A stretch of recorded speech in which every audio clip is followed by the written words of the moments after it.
Assalamualaikum warahmatullahi wabarakatuh. Tabi pun izin memperkenalkan diri, gelas Rika Mindra Bangsawan, anja MPM 50 Tego. Dijo Ekam Agung laksanakan tugas anja Bu Siska Merita sebagai dosen pengampu mata kuliah psikolinguistik. Berikut adalah foto Ferdinand de Saussure, ahli bahasa Swiss. Di sini saya akan langsung menjelaskan siapakah Ferdinand de Saussure. Ferdinand de Saussure adalah seorang ahli bahasa berkebangsaan Swiss yang merupakan pelopor kajian linguistik modern. Lahir pada tanggal 26 November 1857 di Jenewa, Switzerland. Ia meninggal pada 22 Februari 1913 di Vaucluse-le-Citeaux, Kanton Vaud, Switzerland. Saussure merupakan salah satu tokoh paling berpengaruh dalam sejarah linguistik, disebut sebagai Bapak Linguistik Modern. Beliau merupakan anak pertama dari 9 bersaudara, dengan ayah Henry Louis Frederick de Saussure, yang seorang ahli mineral, taksonomi, dan entomologi, serta ibu Albertine de Saussure yang dari keluarga cerdas dan berpendidikan tinggi. Saussure menempuh pendidikan di Universitas Leipzig, Universitas Berlin, dan Universitas Jenewa.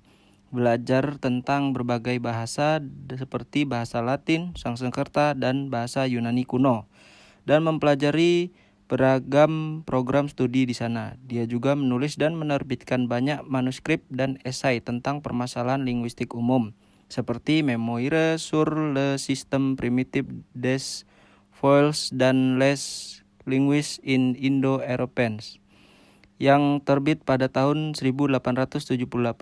Saussure dikenal sebagai pelopor linguistik modern dan memiliki gagasan tentang struktur dalam bahasa yang menjadi dasar bagi banyak pendekatan dan kemajuan ilmu linguistik pada abad ke-20. Pemikiran-pemikirannya mengenai linguistik disampaikannya dalam buku yang berjudul Cours de Linguistique Générale yang diterbitkan pada tahun 1916.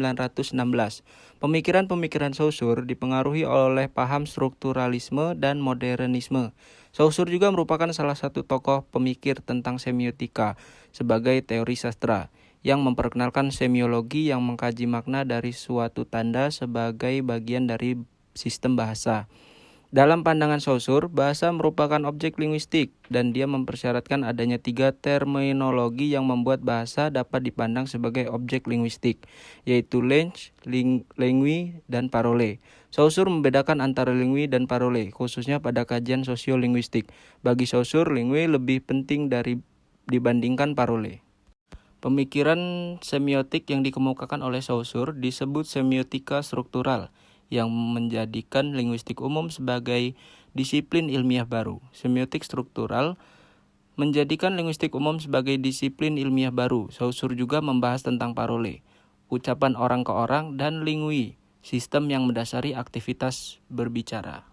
Ferdinand de Saussure masuk aliran psikolinguistik sebagai pendahuluan dan pengarang dari Cours de Linguistique Générale atau Cours in General Linguistique, yang menjadi salah satu buku yang paling berpengaruh dalam ilmu linguistik dan psikolinguistik. Saussure dianggap sebagai pendiri modern linguistik dan semiologi, dan telah memperancang struktur dan konsep yang digunakan dalam psikolinguistik. Dalam Cours de Linguistique Générale, Saussure menganggap bahwa bahasa sebagai sistem signifikan, di mana arti dari suatu kata atau frasa yang berasal dari relasi antara suatu kata atau frasa dengan lain-lain. Ini merupakan konsep yang penting dalam psikolinguistik, yang menganggap bahasa sebagai sistem komunikasi yang berpengaruh pada pemahaman, penggunaan, dan pengembangan kemampuan komunikasi.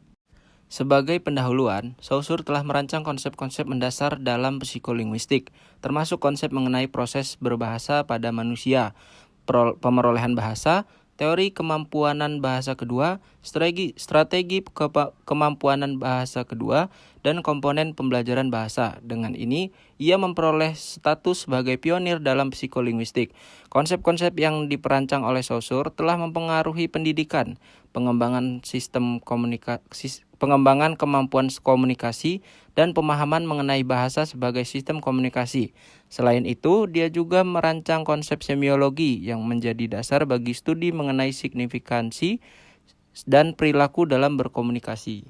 Dalam psikolinguistik, Saussure memiliki peranan penting sebagai pendahuluan dan pengarang yang memperancang konsep dan teori yang digunakan dalam studi mengenai bahasa dan komunikasi.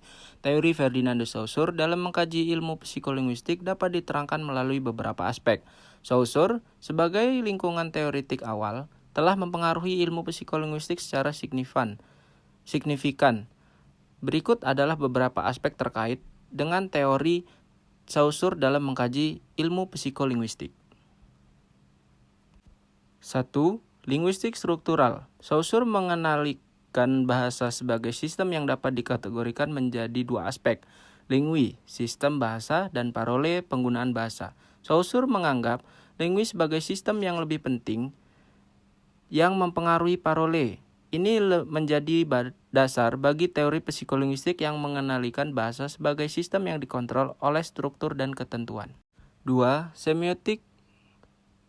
Saussure mengenalikan bahasa sebagai sistem semiotik yang berisi simbol dan kode yang digunakan untuk mengkomunikasikan maksud. Ini menjadi dasar bagi teori psikolinguistik yang mengenalikan bahasa sebagai sistem yang dapat dikontrol oleh perilaku dan pemahaman individu.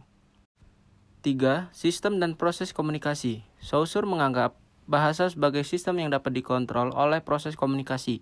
Ini menjadi dasar bagi teori psikolinguistik yang mengenalikan bahasa sebagai sistem yang dapat dikontrol oleh proses perilaku dan pemahaman individu. Yang keempat, fungsi dan struktur bahasa. Saussure mengenalikan bahasa sebagai sistem yang mempunyai fungsi dan struktur yang berbeda. Ini menjadi dasar bagi teori psikolinguistik yang mengenalikan bahasa sebagai sistem yang dapat dikontrol oleh proses perilaku dan pemahaman individu. Yang terakhir, kelima, sosial dan kognitif. Saussure mengenalikan bahasa sebagai sistem yang dapat dikontrol oleh proses sosial dan kognitif.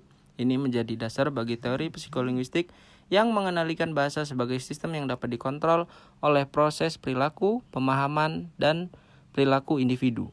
Dalam mengkaji ilmu psikolinguistik, teori Saussure mempengaruhi bagian penting dari teori psikolinguistik, seperti teori komunikasi, teori semiotik, teori struktur bahasa, dan teori perilaku bahasa. Saussure menjadi dasar bagi teori psikolinguistik yang mengenalikan bahasa sebagai sistem yang dapat dikontrol oleh proses perilaku, pemahaman, dan perilaku individu. Kesimpulan. Ilmu psikolinguistik yang dikaji oleh Ferdinand de Saussure adalah sebagian dari teori strukturalisme yang memperjelas tentang hubungan antara zat dan kata dalam bahasa.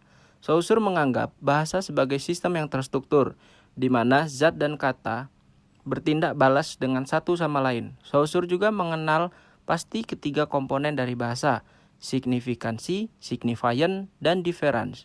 Signifikansi adalah arti dari sebuah zat, signifier adalah zat yang memiliki arti, dan difference adalah perbedaan antara zat. Saussure juga mengenal pasti konsep lalul yang berfungsi sebagai batas yang memisahkan zat dan kata dalam bahasa. Sebagian dari teori Saussure mencangkup 1. Bahasa adalah sistem yang terstruktur, di mana zat dan kata bertindak balas dengan satu sama lain. 2. Zat dan kata memiliki hubungan yang tidak langsung, tetapi melalui konsep lalul yang memisahkan zat dan kata. 3. Signifikansi, signifier, dan difference adalah komponen yang penting dalam bahasa. Yang keempat, bahasa adalah sistem yang berubah secara kontinu, dan pemahaman dari bahasa berubah secara berperiode. Saussure juga mengenal pasti konsep lalul yang berfungsi sebagai batas yang memisahkan zat dan kata dalam bahasa. Ini adalah konsep yang sangat penting dalam teori psikolinguistik karena ia memperjelas bagaimana zat dan kata bertindak balas satu sama lain dalam sistem bahasa. Mungkin inilah saya dapat ekam sampaikan. Aman wat salah kata ekam kilu mahab. Ekam akhiri wabillahi taufiq wal hidayah. Wassalamualaikum warahmatullahi wabarakatuh.